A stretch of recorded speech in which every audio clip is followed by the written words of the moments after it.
आज हम बात करेंगे एक ऐसे केस की जिसने इंडियन कॉन्स्टिट्यूशन की इंटरप्रिटेशन को हमेशा के लिए बदल दिया। Golaknath versus state of Punjab 1967 का ये केस एक लैंडमार्क जजमेंट था जिसमें सुप्रीम कोर्ट ने पार्लियामेंट की पावर को चैलेंज किया। ये केस कॉन्स्टिट्यूशन की हिस्ट्री में एक टर्निंग पॉइंट था, जहां जुडिशरी ने क्लियर मैसेज दिया कि फंडामेंटल राइट्स को किसी भी हाल में कॉम्प्रोमाइज़ नहीं किया जा सकता। ये केस पार्लियामेंट के पावर और फंडामेंटल राइट्स के बीच एक टक्कर थी। क्या पार्लियामेंट किसी सिटीजन के राइट्स को ख़त्म कर सकता है? ये सवाल था। अगर पार्लियामेंट के पास अनलिमिटेड पावर हो तो डेमोक्रेसी का क्या होगा? गोलकनाथ जजमेंट ने इस फियर को एड्रेस किया।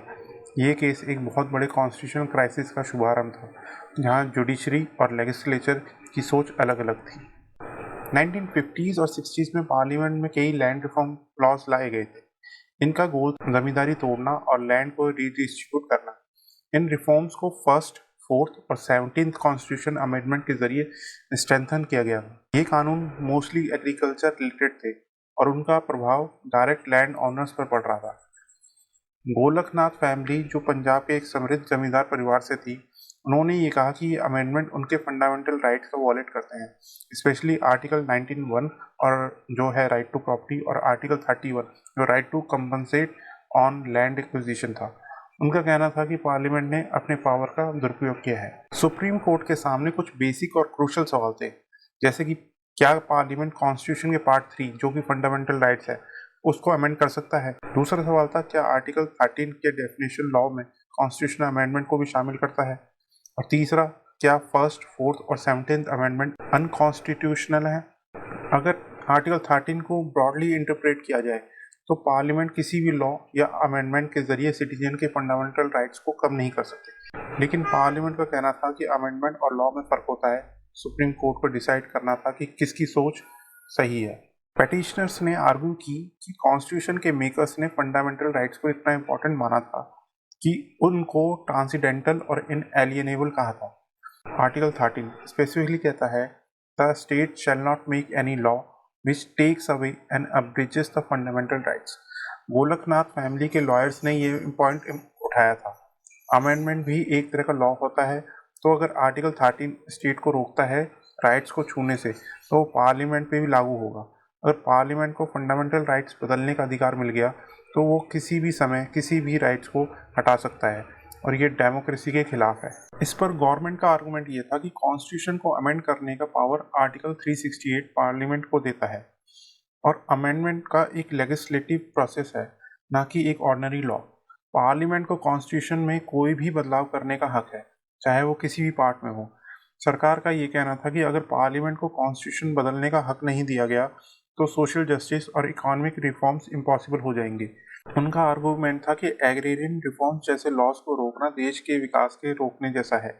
फंडामेंटल राइट्स इंपॉर्टेंट हैं, लेकिन उन्हें टाइम के साथ इवॉल्व भी करना होगा। 1967 में सुप्रीम कोर्ट ने 6-5 की मेजोरिटी से जजमेंट दिया कि पार्लियामेंट के पास पावर नहीं है कि वो फंडामेंटल राइट्स को अमेंड करे। ये पहली बार था जब जुडिशरी ने पार्लियामेंट की अमेंडमेंट पावर को इस तरह से रिस्ट्रिक्ट किया था। कोर्ट ने कहा कि कॉन्स्टिट्यूशन एक लिविंग डॉक्यूमेंट है और फंडामेंटल राइट्स उसका सोल। अगर पार्लियामेंट के पास ये अधिकार हो कि वो इन राइट्स को बदल दे तो कॉन्स्टिट्यूशन के स्ट्रक्चर टूट जाएगा।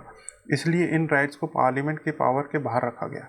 कोर्ट ने ऑब्जर्व किया कि amendment is law under article 13। Fundamental rights are the soul of the constitution and must be kept beyond the reach of transient political majorities.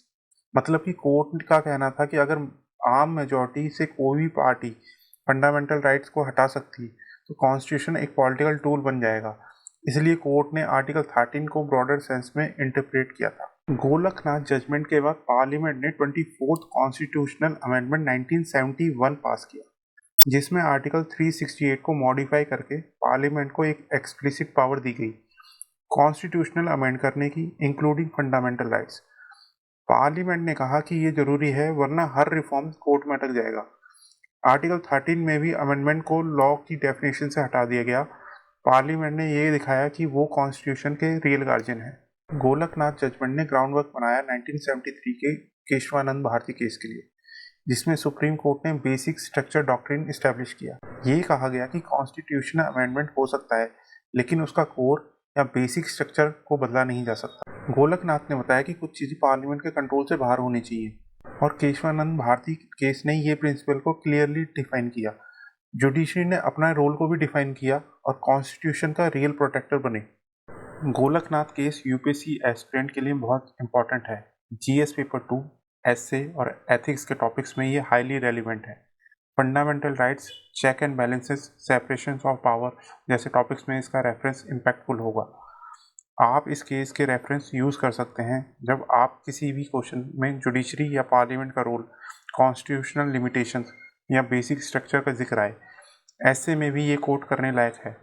अगर आपको ये वीडियो इन्फॉर्मेटिव लगी हो तो लाइक करें और चैनल को सब्सक्राइब कर लें। मिलते हैं अगली वीडियो। सोचिए, एक ही एग्ज़ाम है, कुछ लोग सफल होते हैं और कुछ लोग फेल, लेकिन फ़र्क सिर्फ मेहनत का नहीं, फ़र्क होता है सही नॉलेज और सही स्ट्रैटेजी का।